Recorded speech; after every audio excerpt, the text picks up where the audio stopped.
พี่น้องปี2569หมอลำเรื่องต่อกรอีกหนึ่งคณะที่น่าจับตามองพี่น้องเอ๋ยจับตามองเพราะอีหยังเพราะว่าเพิ่นบ่คือหมู่คณะเนี่ยพี่น้องเอ๋ยหมอลำเสียงสะกิดใจทบธนาไส้เนาะ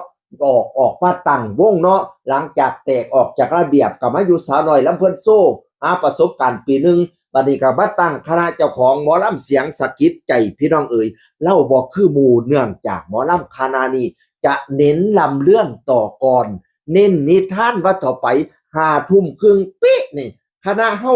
เอาเลยล่ำเรื่องเน้นล่ำเรื่องว่าซั่นว่าไม่ใช่หาว่าพี่น้องเอ๋ยไม่ใช่หานี่เป็นคนที่แต่ง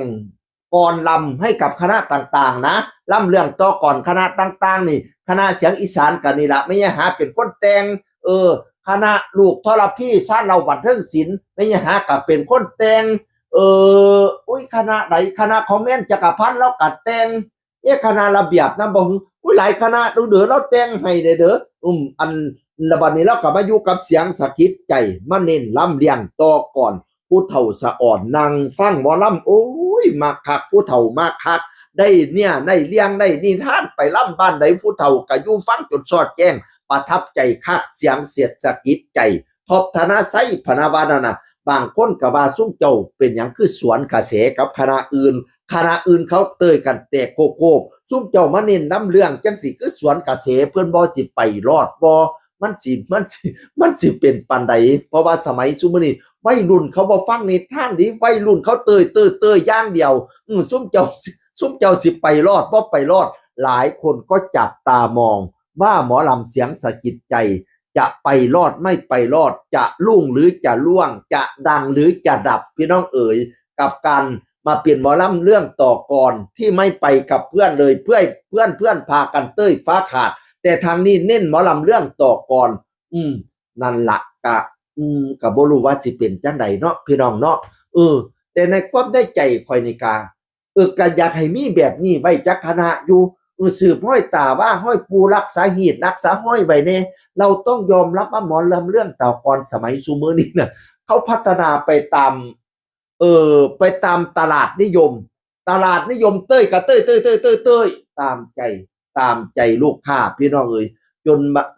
เน้นโซเน้นเต้ยเน้นอะไรทำไมจนว่าลืมว่าเราคือหมอลำเรื่องต่อกรบางคนนี่ไปฟังลำจักลำเลียงใดเบ้ย่างเดียวเต้นย่างเดียวผู้เฒ่าปู่ศาสตร์ฟังลำกับบ่กล้าไปซุมื้อเนี่ยพอเขาเต้นย่ำศาสตร์เบิดอันที่เราก็ตีกันใส่ไปเบิ่งหมอลำเพราะว่าปั่นไปเล่นลบลูกระเบิดจังปะเกาจิตีกันย่ำใดเพราะว่าย่างเดียวฟ้าขาดก็เข้าใจอยู่ว่าหมอลำต้องปรับปรุงให้เข้ากับยุคเข้ากับสมัยพี่น้องเอ๋ยแต่ว่าอีกมุมหนึ่งข่อยก็อยากให้มีรูปแบบเก่าๆไว้แน่แบบเด่นหมอลำเรื่องต่อก่อนไว้แน่บ่เอามานี่เอาตามเจ้าภาพมักซะเนาะเจ้าภาพมักไฟเว้าอันเต้ยฟ้าขาดเอาไปเอาคณะนั้นคณะนี้ผู้ใดมักฟังหมอลำเรื่องจ้างหมอลำให้ผู้เฒ่าฟังก็มาเอาท็อปธนาชัยเสียงสะกิดใจเด้อไก่เพิ่นมีปองทั้งเรียกได้ข่อยว่านั่นน่ะแต่ก็บ่ได้ว่าหมอลำที่เต้ยฟ้าขาดบ่ดีเด้เต้ยฟ้าขาดเพิ่นก็ต้องพยายามปรับตัวให้มันเข้ากับยุคเข้ากับสมัยหมอลำมันวัยรุ่นคนเบิ่งว่าเต้ยเพิ่นก็ต้องเอาใจวัยรุ่นพี่น้องเข้าใจอยู่อันนั้นเข้าใจอยู่เพิ่นก็พยายามเพื่อให้หมอลำคงอยู่จะปรับตัวยังไงให้มันเข้ากับยุคเข้ากับสมัยเข้าใจอยู่อันนี้ผู้ค้าก็เข้าใจอยู่แต่คันมีหมอลำคณะใดกล้าลงทุนกล้ายืนหยัดความเป็นหมอลำไว้สักคณะนี่ก็ดีไปอย่างนึงมันเป็นอีกช่องทางเรียกพี่น้องแล้วบัดนี้โตพระโตนั่งโตแสดงที่มาอยู่กับเรานี่ก็เป็นหมอลำอีหลีดิเสียงนี่สุดยอดพี่น้องมีแต่ผู้เสียงดีๆเด้อมีแต่โตเป้งๆเด้อมาอยู่กับเราตลก3ก้อนเสาเนาะไม่ใช่หาฟ้าสะท้านเอ็นนี่พาเพิ่นบอยเบิกบาน3ก้อนเสานี่ก็สุดยอดตลกดีก็ได้พี่น้องนางเอกหมอลำพระเอกแต่ละผู้แต่ละคนเนี่ยหนึ่งดินเศรษฐวิทย์นี่ก็มาจากระเบียบวาทศิลป์ปิ่นธัญพรแต่ละคนเสียงดีคือเป็นหมอลำจริงๆล่ะพี่น้องลำได้สังบาทมวลซืน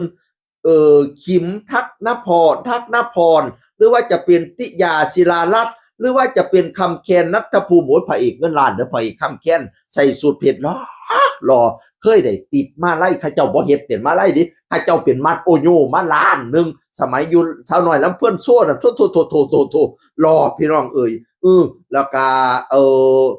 เนสกนกพรเสียงดีผู้อันเป็นหน้าหลายๆเป็นนางเอกแล้วเนี่ยอุ้ยเสียงดีคักพี่น้องเอ่ยอยากให้ซุ่มเจ้าไปฟังเด้อจ้างไปให้ผู้เฒ่าฟังหนึ่งมากเป็นตาในเด้อเป็นอีกหนึ่งคณะที่จับตามอง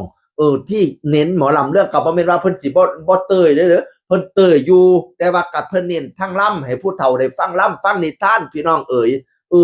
นี่ก็คืออีกหนึ่งรูปแบบของหมอลำที่รักษาฮีตรักษาหอยแบบเดิมไว้แต่ก็ต้องขอกระซิบอยู่ว่าไม่รู้ว่า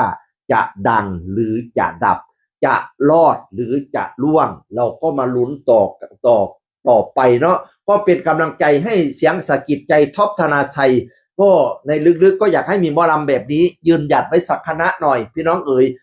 ผู้ใดสิจ้างหมอลำพูดไปผู้เฒ่าเบิ่งก็มาเอาได้นิทานแน่นอนเสียงอื่นคนเก่าเว้าสู่ฟังสวัสดีครับ